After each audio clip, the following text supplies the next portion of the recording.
Chapitre 58 La Myriam et la pyromagie. Cette désignation est en soi intéressante.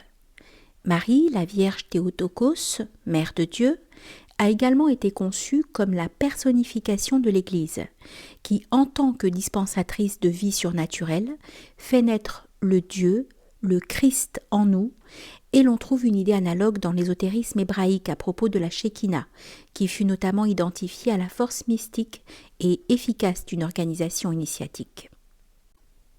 Valli avait déjà fait remarquer que dans leur langage secret, les fidèles d'amour appelaient d'âme non seulement la sainte sagesse, mais l'organisation qui était la porteuse et l'administratrice de cette force.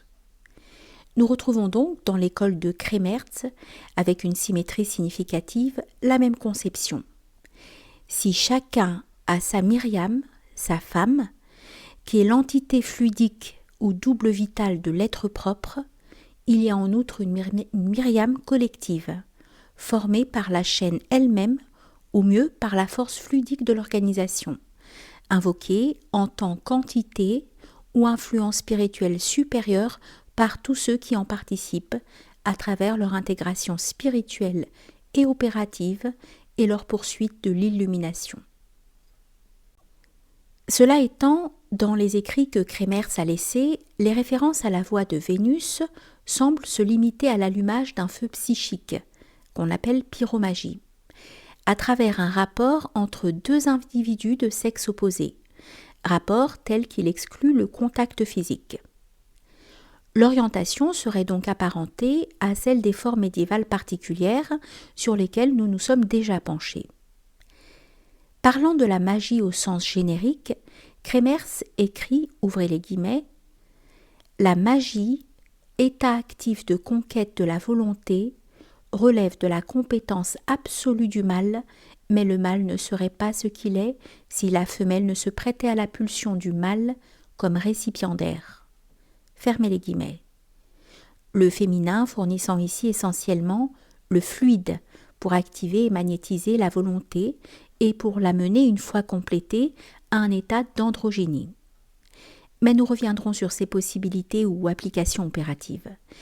Nous ne nous attarderons pas sur l'usage de la femme comme d'une espèce de médium guidé par l'homme, pouvant devenir son complément clairvoyant en fonction d'un rapport de syntonie et d'amour qui doit exclure toute pensée impure. D'une manière générale, Crémertz admet qu'en magie, celui qui agit peut ne pas observer la continence seulement lorsqu'il possède son contraire fluidique dans une femme. C'est là un développement de l'idée de complémentarité ou de polarité spéciale, en tant que condition de tout état de magnétisme érotique intense. On fait peut-être un pas de plus avec l'affirmation que celui qui peut distinguer où commence l'esprit et où finit la chair ne sait pas ce qu'est l'amour. Voici comment est décrite l'initiation à la pyromagie. Ouvrez les guillemets. L'amour commence à acquérir son caractère sacré lorsqu'il met l'âme humaine dans un état de mag ou de transe. La matière la plus lourde et la matière la plus subtile sont prises en l'homme par un état de magnétisme si profond que tout d'abord vient l'intuition, puis la sensation d'un monde qui n'est pas humain, mais qui, dans l'hypersensibilité d'un état d'être particulier, puise à une force humaine. Fermez les guillemets. Crémertz remarque que dans tout amour différencié, cet état précisément se produit par instant. Mais le difficile consiste à le faire durer intensément et définitivement. Il faut en outre empêcher que s'éveille le désir charnel qui le paralyserait. Selon la terminologie que Crémertz, cet état est de mag s'il est actif, extase active, de transe s'il est passif. Non seulement l'élément subtil de l'homme y entre en contact avec celui de la femme, mais la possibilité apparaît d'un rapport avec tout ce qui appartient en général, dans l'ordre des forces et influences, au plan hyperphysique. Nous retrouvons d'ailleurs un thème que nous connaissons déjà lorsque Crémerz dit qu'à travers cette porte de l'amour, la magie commence vraiment lorsque l'homme, demeurant dans l'intensité la plus invraisemblable du pire, PYR, ou feu magique, sépare dans l'amante qu'il voit avec ses yeux physiques une entité qui appartient au plan auquel il est parvenu. Mais par l'union avec une telle entité apparaît, outre la magie, le risque de la folie. Résumant sa pensée, Crémerz formule comme suit les secrets de cet art. Premièrement, comment maintenir intensément allumé le feu sacré. Deuxièmement, comment le rendre perpétuel et avec quels éléments l'entretenir. Troisièmement, comment s'unir à travers le sceau de Salomon, signe composé de 2 triangles entrelacés, représentant le féminin et le masculin, la passivité et l'activité, les eaux et le feu. Ceci à l'entité en question. Une inscription de la porte hermétique, monument romain orné de textes gravés et de symboles, évoqué par Crémerz dans un de ses livres, pourrait être en rapport avec cette réalisation. Rex igne redit et coniugo godet occulto. 2 monographies d'inspiration crémerzienne, pour une large part et contenues dans un recueil déjà cité par nous, renferment d'autres détails sur l'étreinte fluidique et l'amour magique. Il est dit dans la première d'entre elles qu'il est nécessaire que l'éros, instrument de l'œuvre, ne soit pas désir sexuel, concupiscence charnelle, mais amour précisément, quelque chose de plus subtil et de plus vaste, sans polarisation physique. Mais l'intensité ne doit pas être moindre pour autant. On pourra aussi te dire, tu dois désirer l'âme, l'être de l'autre, de même qu'on peut désirer son corps. Partant de cet état, dans le rapport sans contact physique, l'éros favorise le contact fluidique et l'état fluidique à son tour exalte l'éros. Ainsi peut se produire une intensité vertige presque inconcevable pour l'homme et la femme ordinaires. S'aimer, se désirer ainsi, sans mouvement, de façon continue, en s'aspirant réciproquement et vampiriquement, dans une exaltation qui grandit sans crainte de possibles zones de vertige. Tu auras une sensation d'amalgamation effective. Tu sentiras l'autre dans tout ton corps, non par contact, mais par une étreinte subtile qui la sent en chaque point et s'en pénètre comme une ivresse qui prend possession du sang de ton sang. Cela te conduit à la limite, sur le seuil d'un état d'extase. Fermez les guillemets. Dans la seconde monographie intitulée « Magie des unions », le même auteur anonyme se réfère à des enseignements crémerziens non divulgués par le maître, à moins qu'il ne s'inspire directement au-delà de Crémerz des pratiques tantriques, tout en se servant cependant des symboles de la tradition hermético-alchimique. Dans cet écrit, l'étreinte fluidique sans contact physique devient une phase ou condition préliminaire. Dès lors qu'elle est réalisée, l'union peut aussi se prolonger sur le plan corporel. Ouvrez les guillemets. Si tu es accoutumé à cette opération, qui veut seulement conduire à l'état magique au moyen de l'éros retenu et alimenté dans le corps fluidique, tu peux, dans un deuxième temps, faire descendre l'amour et le désir sans contact jusqu'à la profondeur du sexe, c'est-à-dire de la force-vie qui vibre dans la génération et qui s'éveille à travers l'étreinte des corps. Fermez les guillemets.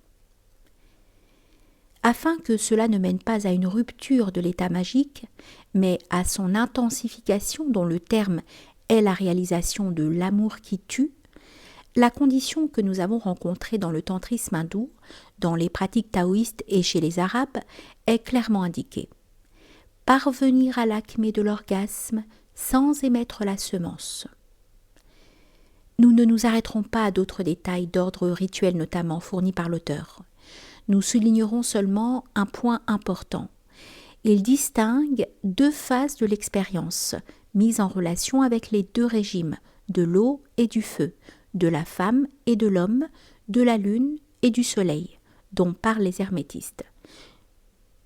L'auteur écrit, ouvrez les guillemets, « Quand les deux meurent dans l'unité et quand la crise spasme se résout dans un état continu, on peut qualifier ce qu'on expérimente de béatitude cosmique exaltée. Mais il ne faut pas oublier que cet état n'est pas l'état suprême, si irrésistible que puisse être alors en toi l'impulsion et le désir de t'y fixer, de t'y confondre. Si tu t'y abandonnais, tu n'aurais pas surmonté le lien cosmique. Ta voie s'arrêterait là où finit le mysticisme érotique. Tu dois savoir renoncer à cette béatitude quasi nirvanique en utilisant le pouvoir du feu, que d'autres appellent feu contre nature, pour que le régime des eaux prenne vraiment fin, pour que la femme soit complètement vaincue, pour que la matière soit purifiée de toute son humidité. Fermez les guillemets. Il s'agit du retour à la condition d'activité pure après la dissolution obtenue par l'union au moyen de la femme avec ton propre poison. Correspondant à l'ordre des grands mystères, le processus se continue dans le sens anti-extatique, ou mieux, supra-extatique, dont nous avons déjà parlé, citant ainsi un passage de la Mandukya Upanishad.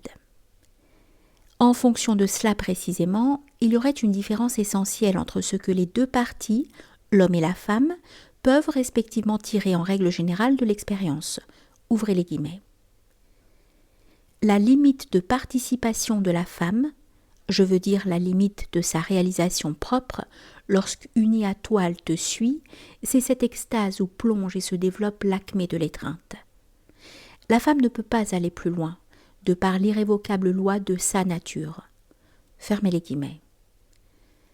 Cela s'accorde avec ce que nous avions relevé au sujet des contenus de la symbiologie et de la terminologie du Vajrayana, du bouddhisme tantrique, ainsi qu'avec ce qu'on peut tirer de la doctrine taoïste qui fait de la distillation et du renforcement du yang pur la finalité première de la technique sexuelle. Enfin, tout comme Kremerz, l'auteur que nous venons de citer conseille pour l'opération de recourir à un endroit écarté, connu seulement des deux partenaires, endroit qui, grâce aux moyens adéquats de la magie des parfums et des signes de consécration, doit être saturé au point de devenir un lieu fatal où tu percevras comme un changement de personnalité de la femme, où, en entrant, tu sentiras immédiatement un début de vertige et de ravissement que ton opération double d'étreinte psychique et corporelle devra alimenter. Fermez les guillemets. Cela renvoie au climat de l'aropa, des transsubstantiations tantriques et de l'intervention des présences réelles. Dans l'ensemble décrit de ce genre, les deux monographies mentionnées plus haut sont peut-être celles où les enseignements secrets de magie sexuelle à finalité initiatique sont exposés avec un minimum de voile. On est vite conduit à cette constatation si on les compare aux autres matériaux accessibles sur le même sujet dans les temps modernes, même quand il ne s'agit pas de simple mystification. Nous parlerons maintenant des deux autres cas.